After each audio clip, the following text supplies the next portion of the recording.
এসে গেছে।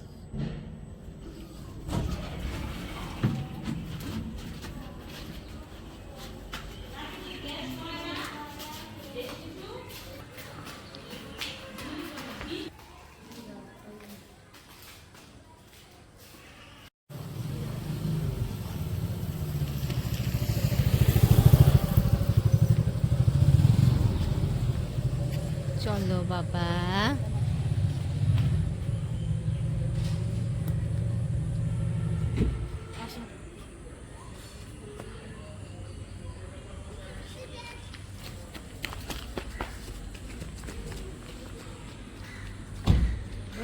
আসো চল। সবাই দুই দুই।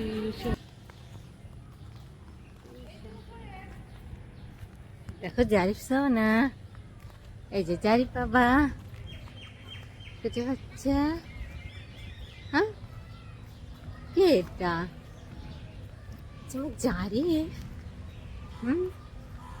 ঝোরে ঝোরে ঝোরে।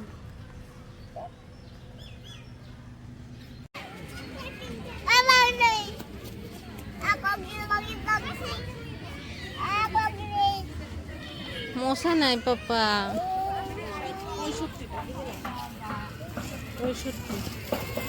65।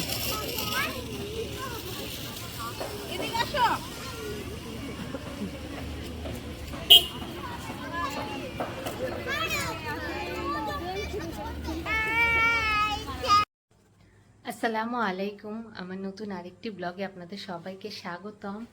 আর বাইরে গিয়েছিলাম, বাহির থেকে ঘুরে এখন বাসায় চলে এসেছি। যারকে নিয়ে একটু হাঁটতে বের হয়েছিলাম। আর সকাল থেকে তো একদমই ব্লগ করতে পারি নাই, কারণ আজ একটা দুর্ঘটনা ঘটে গিয়েছে। মানে রান্না করতে যেয়ে হচ্ছে আম্মুর হাত একটু কেটে গিয়েছে। এরপরে রক্ত বন্ধই হচ্ছিল না। তারপরে কি করবে, তারপর আমি মিস্টার শোভনকে ফোন দিলাম। ও অফিস থেকে তাড়াতাড়ি এসে আম্মুকে হচ্ছে সদর হাসপাতালে নিয়ে গিয়েছিল, ওখানে ব্যান্ডেজ করে দিয়েছে, এরপরে ওষুধ দিয়েছে। তো মিস্টার শোভন আসার সময় ওষুধ নিয়ে আসবে। তো এই হচ্ছে কাণ্ড আজকের। কারণ রক্ত বন্ধ হচ্ছিল না, তার উপরে আমাদের ডায়াবেটিস, তাই ভাবলাম যে খামখেয়ালি করার কি দরকার। কারণ হচ্ছে আমাদের কাটার আছে, একটা নতুন কাটার কিনেছে যেখানে পেঁয়াজ রসুন মানে পেঁয়াজ মরিচ আম্মু কুচি কুচি করার জন্য ওটা ইউজ করছিল। আর ওটার যে ব্লেড আছে খুবই ধারালো। তো ওইটা আম্মু চামচ দিয়ে না তুলতে, যে হাত দিয়ে তুলতে গেছে আর এতে হাত কেটে গেছে। তো আমি ভেবেছি হচ্ছে মাংসের ভিতরে আবার ঢুকে গেছে কিনা, কেন রক্ত পড়া বন্ধ হচ্ছে না। আসলে রক্ত পড়া বন্ধ হতো যদি হাতটা এরকম মানে দাঁড় করিয়ে রাখতো। রান্নাবাড়ি করছিল, হাত এরকম নিচু করে রেখেছিল, সেজন্য রক্ত আরও পড়ছিল, রক্ত পড়া বন্ধ হচ্ছিল না। তারপরও এখানকার যে নার্স বা যারা হচ্ছে ব্যান্ডেজ করে দিয়েছে তারা বলল যে এসেছেন ভালোই হয়েছে, খামখেয়ালি করার কি দরকার। তো এটা নিয়ে সারাদিন পার হয়েছে। একটা কি বলবো, দুর্ঘটনা তো দুর্ঘটনাই, তারপরও সবার আসলে খুব সাবধানভাবে কাজ করা উচিত। আর দুর্ঘটনা হয়ে গেলে কিছুই করার নাই, দুর্ঘটনাতে কারো হাত নাই। আর বিকালে বের হচ্ছি কারণ আম্মু আছে। তাই নতুন পরিবেশ, আম্মুর সাথে যেতে আমাদেরও ভালো লাগে। আম্মু একটু বিকালে হাঁটলে পরে ভালো লাগে, অনেক মানুষ আসে, দেখা হয়। তো সেজন্য বিকালে বের হওয়াটাও প্যারা। যারকে ঘুমায়, যারকে তুলে ওর খাওয়া দাওয়া আছে। ও ফার্স্টে তো বোঝে না যে বের হতে হবে, বাইরে গেলে আবার মজা পায়, কিন্তু ওই যে তাড়াহুড়া করে বের হতে হবে। সবাই বেশিরভাগ হচ্ছে আসরের নামাজের পরেই বের হয়, মাগরিব হবার মানে মাগরিবের আজান দিলেই সবাই বাসায় ফিরে আসে। তো সেজন্য তাড়াহুড়া করে ওকে রেডি করেই নিজেরা যেমন তেমন করে তাড়াতাড়ি একটু রেডি হই। তো ঝটপটও রেডি হতে হয়। তো এটা নিয়ে বের হতে হতে আমাদের এতে একটু লেটই হয়ে যায়, অল্প সময় পাই ঘোরাফেরার জন্য। তারপরও গেলে পরে ভালো লাগে। তো সেটাই, বাইরে একটু হেঁটে এসেছি। আর আসার সময় কিছু সবজি কিনেছে আম্মু। আমি শশা কিনতে বললাম, কারণ হচ্ছে একটু চাটপাটা কিছু খেতে ইচ্ছে করছে। কিছু হচ্ছে চিড়া ভাজা আছে, তারপর ডাল ভাজা এনেছি, চানাচুর এনেছি, এই সব কিছু দিয়ে তারপর হচ্ছে পেঁয়াজ মরিচ আর শসা দিয়ে একটা ভালো কিছু একটা মাখিয়ে খাবো। তো সেজন্য নিয়ে এসেছি। আর দেখি মিস্টার শোভনের আজকে আসতে কয়টা বাজে। আজকে তাকে অনেক কিছু মানে কিছু কিনতে বলেছি বাসার জন্য, কিছু ফ্রুটস, তারপর আমার ওষুধও আনতে হবে, জারিফেরও কিছু মেডিসিন আনতে হবে। ওগুলো নিয়ে দেখা যাক কয়টার সময় আসে। তো এই শুরু করে দিলাম ব্লগ। সকাল থেকে অমন কিছুই হয় নাই, তাই ভাবলাম যে করে ফেলি। আর আজকে কোনো ব্লগ আমি আপলোড দিতে পারি নাই, কারণ হয়েই ওঠে নাই। তো ঠিক আছে, সাথেই থাকুন। এখন আমি যাব, ফ্রেশ হয়ে নেব। মানে বাহির থেকে এসে হাতটা ভালোভাবে ক্লিন করে আগে জারিফের হাত পা পরিষ্কার করে নিয়েছি, এরপর জারিফকে কিছু খাইয়ে দিয়েছি। এখন জারিফ রুমে আছে, আর আজান দিয়েছিল, সেজন্য সব রুমে আমি লাইট জ্বলিয়ে রেখেছি। এখন যে রুমের এখন দরকার নাই সেসব রুমে এখন আমি লাইট অফ করে রাখবো। আর এটা আপাতত জারিফের রুমই বলা চলে। ও আসলে পরে এই ঝুড়িটা উল্টিয়ে সব খেলনা ফেলে দেয়। এখন এগুলো পড়াই থাক, যতবার তুলবো ততবারই ফেলবো, যখন ঘুমাবে তখন একেবারে গুছিয়ে ফেলবো, তাহলে ঠিক আছে। আমি এখানে শসা, টমেটো আর মরিচ কেটে নিয়েছি, পেঁয়াজ কাটার কথা মনে নেই, থাক বাদ। আর এইদিকে তরমুজ কেটে রেখেছি, ঠান্ডা কমলে পরে সবাই তরমুজ খেতে পারবো।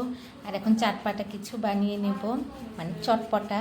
তার জন্য এখানে হচ্ছে এই ছোট্ট বোম্বের চানাচুর, তারপরে প্রাণ ডাল ভাজা, তারপর এখানে হচ্ছে আমার চিড়া ভাজা, এগুলো সব মিক্সড করে একটা সুন্দর কিছু হচ্ছে নাস্তা বানাবো, যেটা আমি আম্মু খাবো। আর ভাবছি একটা সেদ্ধ ডিমও এখানে হচ্ছে কুচি কুচি করে দিয়ে দিব, দেখি কেমন হয় বানিয়ে তাড়াতাড়ি। তাহলে আমরা এই সুন্দর সময়টা এই সুন্দর একটা জিনিসের সাথে এনজয় করব।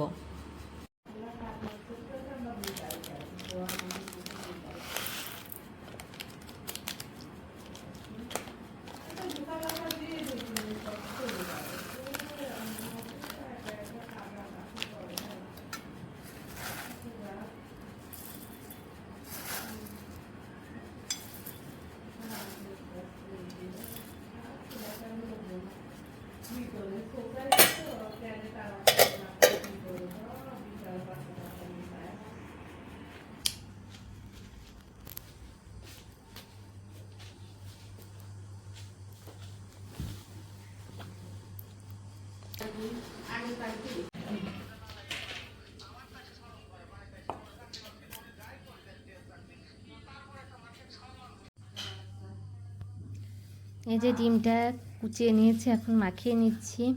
আর একটা কথা বলার জন্য আসলাম, এর আগেও বলেছিলাম, বাট ক্যামেরা অন করতে আমি ভুলে গিয়েছিলাম। কি আর করা, আবার কথা রিপিট করতে হচ্ছে। সেটা হচ্ছে আমাদের মাননীয় প্রধানমন্ত্রী একবার বলেছিল যে ডিম সেদ্ধ করে ফ্রিজে রেখে দিয়ে, মানে ফ্রিজে রেখে দিয়ে ইউজ করা যায়। তো আসলেও ডিম যদি সেদ্ধ করে ফ্রিজে রেখে দেয় তাহলে অনেক কাজে আসে। যারা হচ্ছে এলপি গ্যাস ইউজ করে তাদের জন্য তো এটা খুবই ভালো আইডিয়া। আমরা কিছুদিন, মানে আম্মু হচ্ছে বাসা থেকে 7টা ডিম সেদ্ধ করে এনেছিল যে এখানে ভুনা করবে, বাট পরে ভুনা না করে ওই ডিম আমি জারিফের বিভিন্ন নাস্তাতে ইউজ করেছি, সময় বেঁচে যায়, ঝটপট আরও খুব ভালো কাজে আসে। আর এই যে এখন একটা সেদ্ধ ডিম এটার ভেতরে দিয়ে দিলাম, মানে খুবই সুন্দর। আচ্ছা, আমার ফোন এসেছে একটা।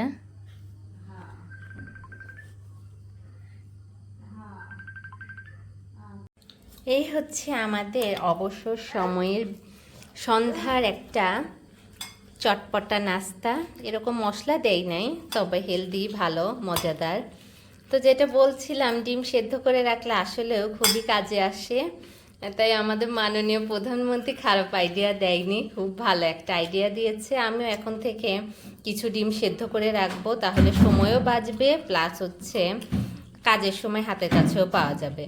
তাহলে ঠিক আছে, যাই, চলো ওই রুমে যাই।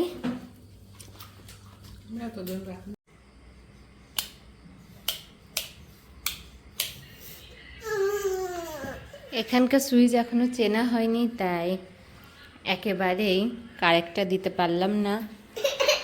ও বর্ষা বর্ষা, আমার জারিফ সোনা তো এখন ব্রাশ করছে। কি হয়েছে, কি হয়েছে, আসো। ও খাওয়া দাওয়া শেষ, ও এখন ঘুমো দিবে। আর এখানে রয়েছে আমাদের আজকের রাতের খাবার, যেটা টেবিলে আমি দিয়ে দিয়েছি। এখানে রয়েছে ভাত, আর সব আম্মুই রান্না করেছে। আম্মু রান্না করেছে এই ডাল দিয়ে ঢেঁড়স, তারপরে হচ্ছে লাউ দিয়ে ডিম। এই ডিমেরই তো একটা কাহিনী আছে, ডিমের ভিতরে ঝুড়ি পেঁয়াজ দিতে যেই তো হাত কেটে গেল। যাই শোনা, এটা দাও, পড়ে যাবে পাপা। তো মিস্টার শোভন এখনো আসে নাই, উনি আসলে পরে খেয়ে নেবে, সেজন্য সব টেবিলে দিয়ে দিলাম। আর এখানে তরমুজ কাটা আছে, আমরা একটু খেয়েছি। আর এখানে আছে উনি যদি খায়, মনে হয় না খাবে, কারণ 9:30 বেশি বেজে গেছে। বাবা আর জারিফ সোনাটা অনেক দুষ্টু করছে। তাহলে এখন তাড়াতাড়ি ওকে ফ্রেশ করিয়ে দিয়ে ওকে নেবুলাইজার দিতে হবে। নেবুলাইজার দিয়ে ওকে ঘুম পাড়িয়ে দেবো, কারণ ঘুমের মধ্যে নেবুলাইজারের জন্য ওকে উঠালে পরে ও বিরক্ত হয়, আমাদেরও অনেক কষ্ট হয়। তাহলে ঠিক আছে, আজকের জন্য এ পর্যন্তই। দেখা হচ্ছে আবার আমাদের পরের ব্লগে। সবাই ভালো থাকবেন, সুস্থ থাকবেন। আল্লাহ হাফেজ।